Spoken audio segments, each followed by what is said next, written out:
अभी उत्तर प्रदेश के अंदर है। ये 6 प्रमुख स्थल उत्तर प्रदेश में भगवान बुद्ध से जुड़े हुए हैं, जहां पर पूरे देश और पूरी दुनिया के बौद्ध के अनुयायी आकर के इन सभी स्थलों के प्रति अपनी आस्था को व्यक्त करते हैं। और जब भी विश्व मानवता के सामने कोई संकट खड़ा होगा तो मैत्री और करुणा के लिए बुद्ध की ओर आशा भरी निगाहों से देखेगा, बुद्ध की धरती की ओर आशा भरी निगाहों से देखेगा।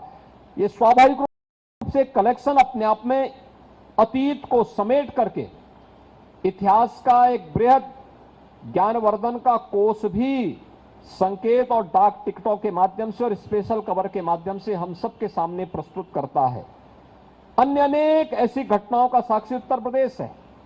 अगर आप कहेंगे कि भारत की आध्यात्मिक और सांस्कृतिक विरासत की आत्मा कहीं निवास करती है तो वह स्थल कोई हो सकता है तो उत्तर प्रदेश हो सकता है। भारत के कुंभ की परंपरा को वैश्विक मान्यता मिलती है। यूनेस्को से अमूर्त सांस्कृतिक धरोहर, मानवता की अमूर्त सांस्कृतिक धरोहर के रूप में मान्यता देता है। कुंभ से जुड़े हुए इन सभी स्थलों को लेकर के भी जब कुंभ की चर्चा होती है तो सब लोग प्रयागराज की ओर देखते हैं। देश के अंदर 4 प्रमुख स्थलों पर कुंभ के आयोजन होते हैं, लेकिन जब भी कोई इसकी बात की चर्चा करता है तो बरबस लोगों का ध्यान उस ओर जाता है। आजादी की लड़ाई की जब बात होती है, आजादी के अमृत महोत्सव वर्ष में हम वर्तमान में हैं, आजादी की लड़ाई में जब बात होती है तो हमारे सामने, देश के सामने 1857 के प्रथम स्वतंत्र समर से लेकर के और 1942 के भारत छोड़ो आंदोलन तक के वे सभी घटनाक्रम एक एक करके सामने आते हैं। कैसे उत्तर प्रदेश में ही जन्मे मंगल पांडे ने इस 1857 के प्रथम स्वतंत्र समर का शुभारंभ किया था। कैसे धन सिंह कोतवाल के नेतृत्व में मेरठ के अंदर इस प्रथम स्वतंत्र समर को आगे बढ़ाने का कार्य हुआ था। कैसे झांसी की रानी लक्ष्मीबाई झांसी के अंदर और त्यात्या टोपे बिठूर के अंदर इस लड़ाई की अगुवाई कर रहे हैं।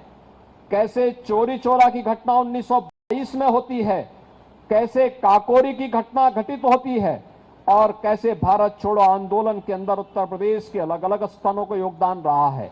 सामान्य रूप से इतिहास की पुस्तकों में जब लोग देखते हैं तो वह कभी कभी बच्चों के लिए उबाऊ होता है, लेकिन अगर इस प्रकार के स्पेशल कवर और स्पेशल डाक टिकट के माध्यम से अगर हम लोग बच्चों को अवगत कराएंगे, उनके लिए कलेक्शन भी होगा और साथ साथ ज्ञानवर्धन भी हो सकता है।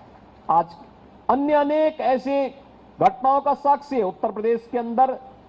उत्तर प्रदेश देश के अंदर इस मामले में बहुत समृद्धशाली है कि दुनिया की सबसे उर्वरा भूमि हमारे पास है और सबसे अच्छा जल संसाधन भी हमारे पास है। आप देख रहे होंगे धूप आई है, लेकिन उत्तर प्रदेश के लगभग 17 जिले ऐसे हैं जहां बाढ़ भी इस समय चल रही है। यानी पानी नहीं है, बारिश नहीं हो रही है, लेकिन बारिश का पानी, जो नदियों का पानी है, वह व्यापक क्षेत्र को इस समय बाढ़ की चपेट में मिलाए हुए है। यानी बड़ी अजीब सी स्थिति देखने को मिल रही है।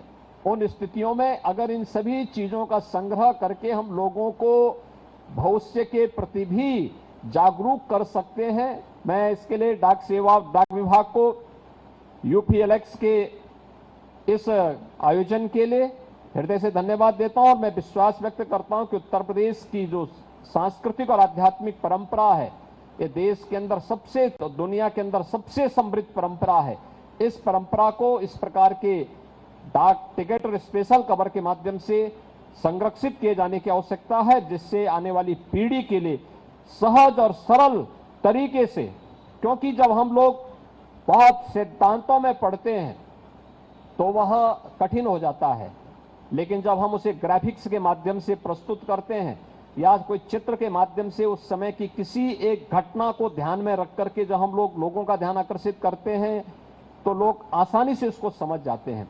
और मुझे लगता है आसानी से समझाने का सबसे अच्छा माध्यम उस समय की किसी घटना को या किसी चित्र को ध्यान में रखकर या ग्राफिक के आधार पर हम उसको कर पाएंगे तो गागर में सागर का काम वो करने लग जाएगा। और ये सभी कार्यक्रम गागर में सागर कर भरने और इतिहास को समेट करके उसको संरक्षित करने का एक प्रयास हो सकता है। मैं इस पूरे कार्यक्रम के प्रति अपनी शुभकामनाएं देता हूं। धन्यवाद।